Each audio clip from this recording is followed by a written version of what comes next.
Mga ka-adventure, isang magandang hapon sa ating lahat. Welcome sa Amazing Adventure of Soy Soy. So nakikita nyo naman, puro talahib.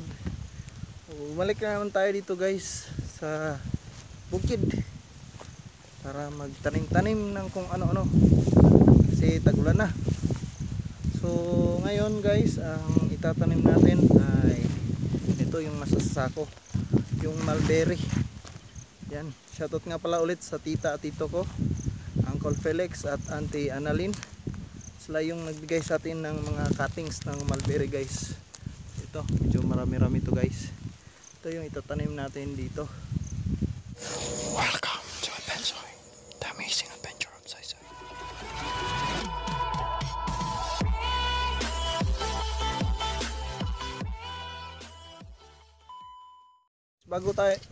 Bago tayo magtanim guys, so kailangan muna natin ng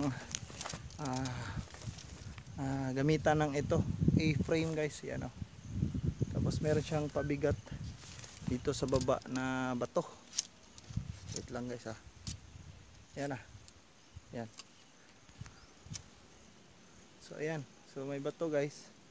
So ang purpose nito guys, yan, yung bato, para makuha natin yung level ng lupa. Kasi sa nakikita nyo, yan, masyadong matarik dito guys. So nasa kalagitnaan pa tayo, hanggang doon pa yun sa baba itong lupa ni mama. So yung nyug natin guys, oh, bagong tanim, yan pa. So ito, ginagawa natin to guys para makuha natin ng level. So madali lang naman paggamit dito guys. Meron tayong ginawa ditong tanda, yan dito. Ito guys, yan. So kung yung tali magtapat na dyan, so ibig sabihin dito na yung level. Tapos sa isang paa lalagyan natin ng kawayan, tanda, ibabaw natin. Tapos dito din sa kabila. Tapos next yan, dito na naman paikot doon dito sa bangin, para pag natapos natin yan, saka natin tamnan.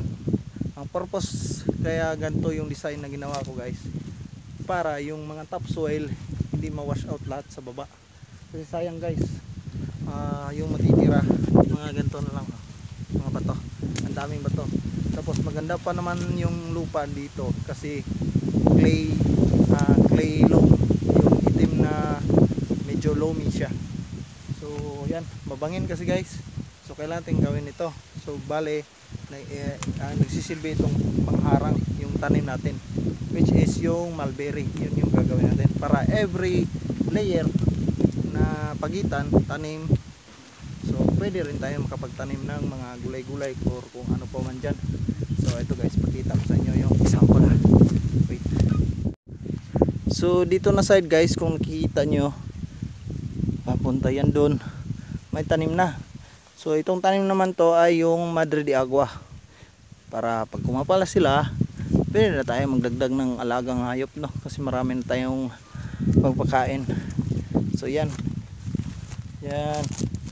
So simula yan dyan guys, may bakod hanggang dito, yan, yan. Dito may puwang kasi daanan, ayan, yan pa, yan. Ito guys, hanggang dun. So yan guys, ganun yung technique na gagamitin natin. So ito yung first layer sa itaas, tapos yung next layer dyan, Madre de Agua din, dalawang layer kasi nisimulan ko na guys, kaso nga lang na short tayo ng pantanim. So hanggang dito lang, yan, yan, may mga tanim na dyan, punta dun. Ito yung second layer guys na punta dyan. So sa third layer dito sa baba, dyan natin tatanim yung mulberry. So yung distance pala nila guys ay nasa 4 meters. So simulan ko na guys para matapos na, baka nainip na kayo dyan.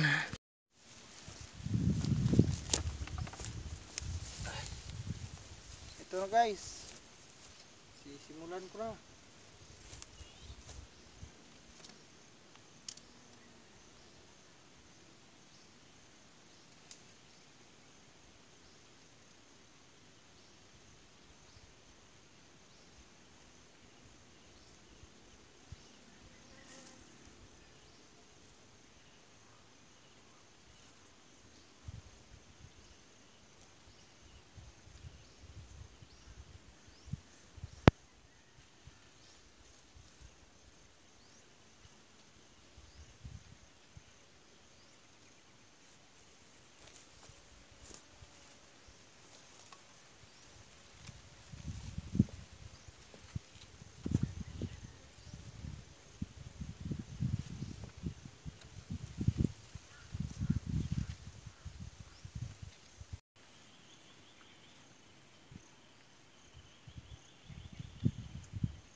Yan guys, so tapos na natin malagyan ng marka gamit yung A-frame natin na kawayan. So ngayon gagawin natin guys ay i-distribute na natin tong mga cuttings kasi konti lang to or sobrang madami, ewan. So distribute ko muna para malaman ko yung dami nila, at kung konti pagkasya natin to lahat dito sa gilid, kung marami pagkasya pa rin natin, so dikit-dikitin na lang. So balikan ko yung mamaya guys. Ayan na mga kadbensoy, natapos na natin itanim lahat. Hindi ko nabilang kung ilang cuttings to, basta marami-rami.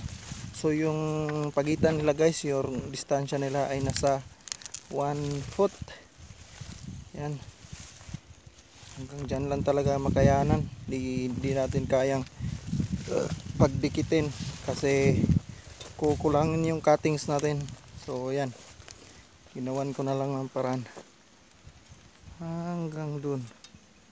Ayun, dun sa may bakod.